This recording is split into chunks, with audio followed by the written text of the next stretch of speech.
Dalam kasih Tuhan, pagi hari ini mari kita bersama-sama belajar kebenaran firman Tuhan.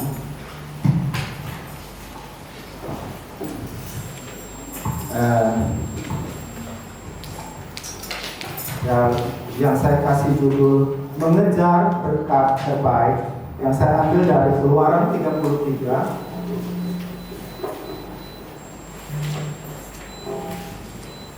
Ya, jadi apa yang kita cari dalam kehidupan ini? Apakah itu kekayaan, ya, kekuasaan, kenyamanan, kesehatan, atau keamanan? Jadi apa yang kita cari ini itu tergantung, ya, dari kehidupan kita, pengalaman kita. Kalau orang itu misalnya dari masa kecil kemarin dulu hidupnya dalam kesulitan, mungkin fokusnya adalah mencari kekayaan. Kalau mungkin pada masa kecil dia mengalami banyak masalah dalam keluarga, maka dia pengen fokus hidupnya adalah keluarga, ya, yang harmonis. Jadi setiap orang punya fokus yang ingin dikejarnya. Jadi apa yang kita kejar? Apa fokus dalam hidup kita? Ya, kita lihat di dalam Keluaran 33 ayat 1 sampai 3. Saya bacakan. Berfirmanlah Tuhan kepada Musa, "Pergilah, berjalanlah dari sini, engkau dan bangsa itu yang telah kau pimpin keluar dari tanah Mesir, ke negeri yang kujanjikan dengan sumpah kepada Abraham, Ishak dan Yakub. Demikian, kepada keturunan mula akan kuberikan negeri itu. Aku akan mengutus seorang malaikat berjalan di depanmu dan akan menghalau orang Kanaan, orang Amori, orang Het, orang Feris, orang Hewi, dan orang Yebus, yakni ke suatu negeri yang berlimpah-limpah susu dan madu, sebab aku tidak akan berjalan di tengah-tengah kamu, karena engkau ini bangsa yang tegar tengkuk, supaya aku jangan membinasakan engkau di jalan." Jadi dalam firman ini dikatakan umat Israel telah membuat kesal hati Tuhan. Ya, mereka orang yang tegar tengkuk, stiff-necked. Ya, mereka orang yang bandel, stubborn. Jadi sedemikian kesal hati Tuhan sehingga Yang Maha Kuasa bermaksud tidak lagi menyertai mereka. Ya, sebagai gantinya seorang malaikat itu ditugaskan untuk menyertai bangsa, ya, sampai dan berduduk di tanah perjanjian.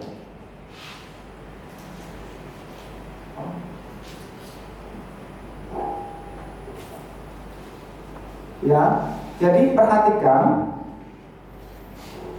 karena umat Israel itu buat Allah itu kesal, ya, sehingga begitu kesal, Yang Maha Kudus ini tidak lagi menyertai, maka penggantinya adalah diganti penyertaannya oleh malaikat.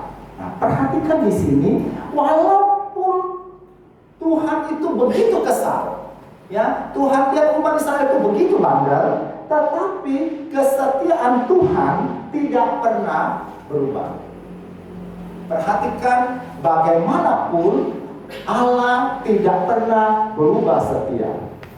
Allah tetap setia atas rencananya bagimu, walaupun seringkali kita tidak setia. Jadi rencana Allah terhadap kita tidak pernah gagal, walaupun seringkali kita tidak setia. Nah, tetapi apa yang berubah? Yang berubah adalah level penyertaannya dan hadiratnya. Jadi kita akan melihat bagaimana penyertaan Tuhan itu dari level. Jadi ada level-levelnya. Seperti Yesus mengatakan, awal-awal dikatakan, engkau bukan lagi hamba, tetapi engkau adalah sahabat. Lalu nanti berubah lagi, ya, engkau adalah sahabat. Jadi berubah terus, ya, tergantung level. Jadi makin kita dekat kepada Tuhan, level kita makin naik. Hadirat Tuhan makin kenceng di dalam kita.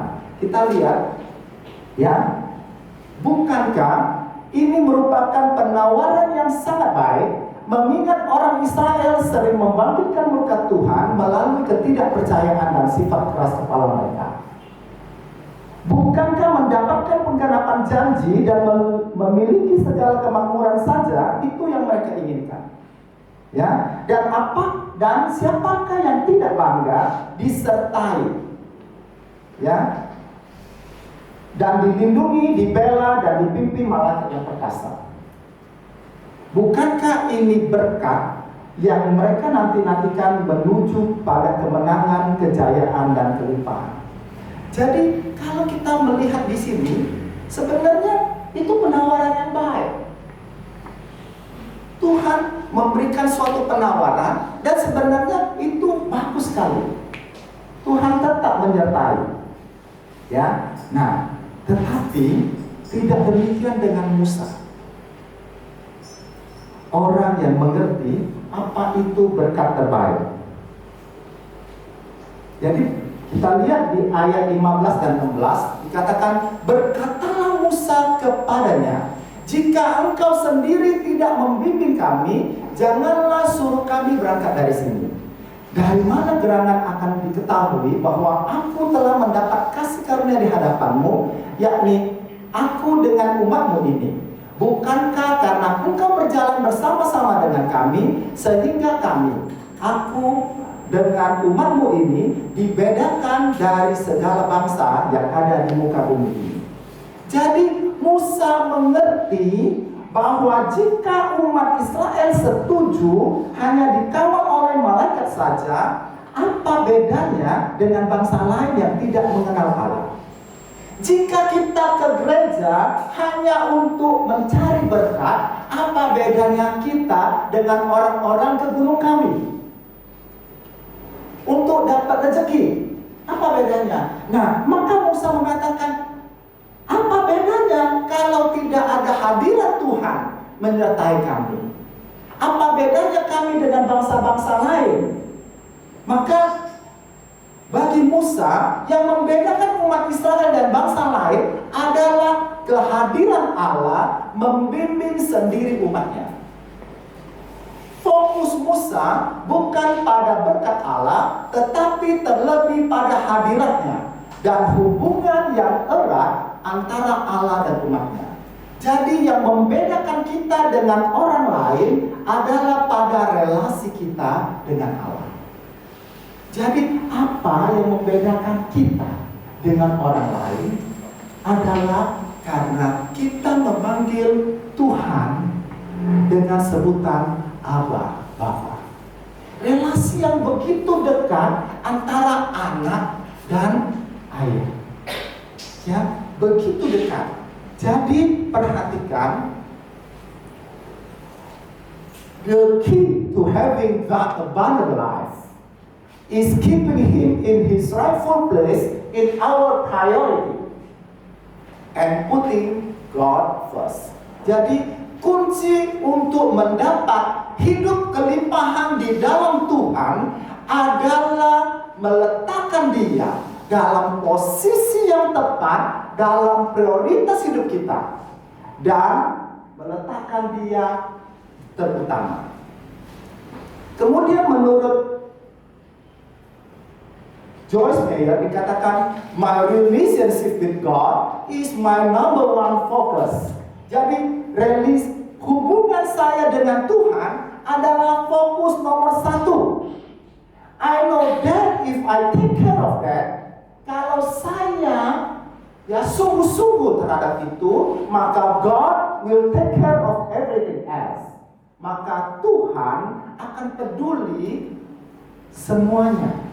Jadi kalau kita meletakkan Tuhan sebagai prioritas utama dalam hidup kita, maka yang lain itu akan Tuhan bereskan.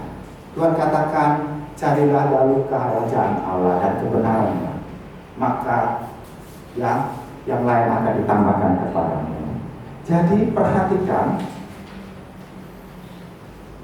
sebagai sahabat Allah, ya, tidak berhenti sampai di situ. Musa menginginkan lebih lagi. Kita lihat di ayat berikutnya, di ayat 16 dan 17 dikatakan, tetapi jawabnya, perlihatkanlah kiranya kemuliaanmu kepadaku. Tetapi firman-Nya, aku akan melewatkan segenap kegemilanganku dari hadapanmu dan menyerukan nama Tuhan di hadapanmu. Aku akan memberikan kasih karunia kepada siapa yang kuberi kasih karunia dan mengasihani siapa yang kukasihani. Perhatikan, Musa memohon Tuhan menunjukkan kemuliaannya, segenap kegemilangannya dan kasih karunia Allah. Jadi Musa tidak berhenti sampai di situ. Musa ingin lebih. Ya, dia ingin apa? Dia ingin Tuhan, perlihatkanlah kiranya kemuliaan-Mu. Ya, Engkau harus memperlihatkan kegemilangan Allah dan kasih karunia Allah kepada kami umat-Mu. Nah, perhatikanlah, inilah yang disebut kehausan akan Allah.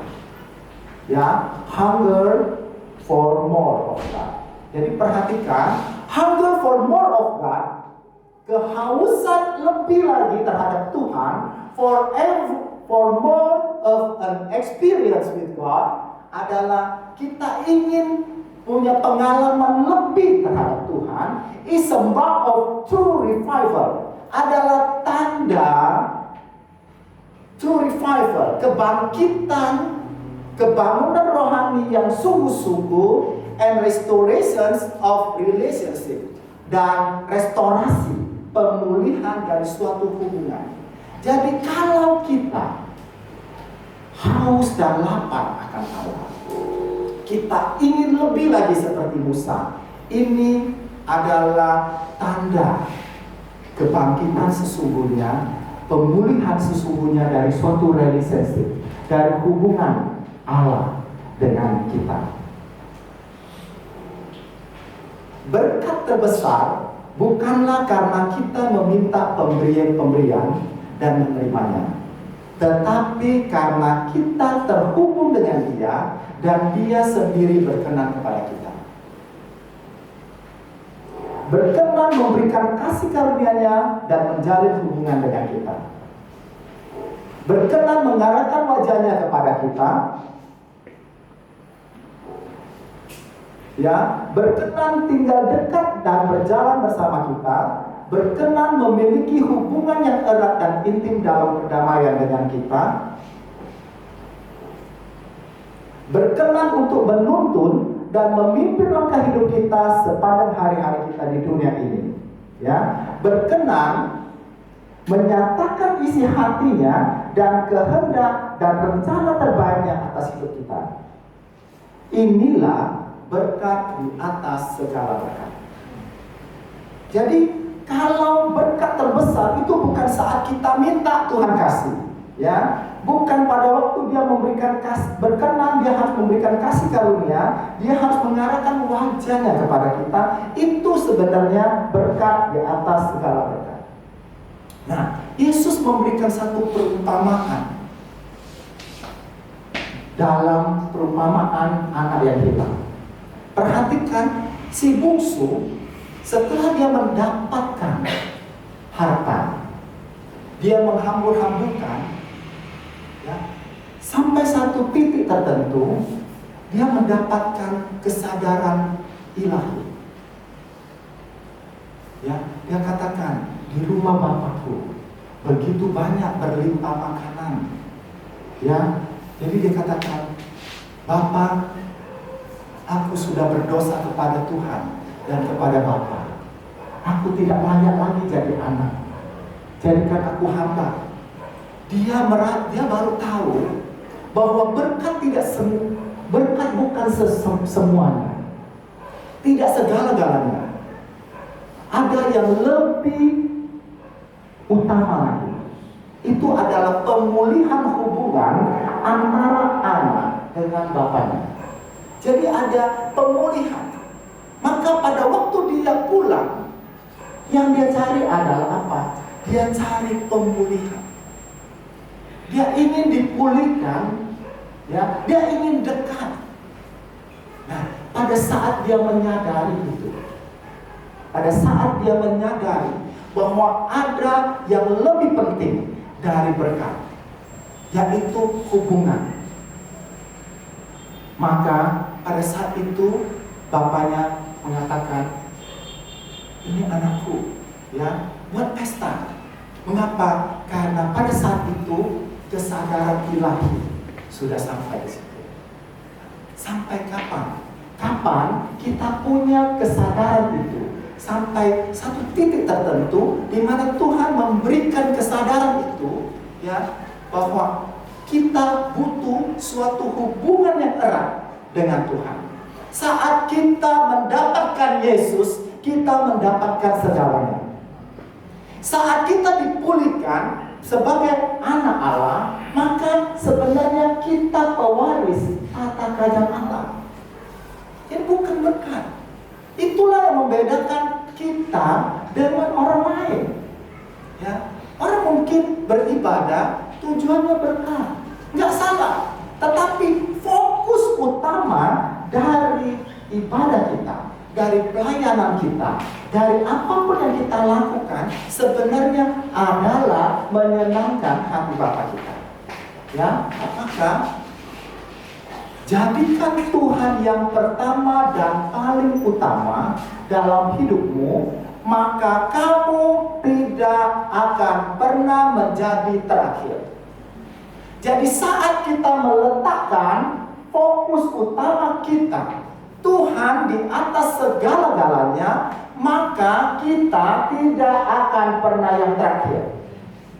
Karena sebagai anak Allah, kita adalah pewaris tata kerajaan Allah. Ya, kita tidak akan pernah menjadi yang terakhir. Saya undang kita semua bangkit berdiri.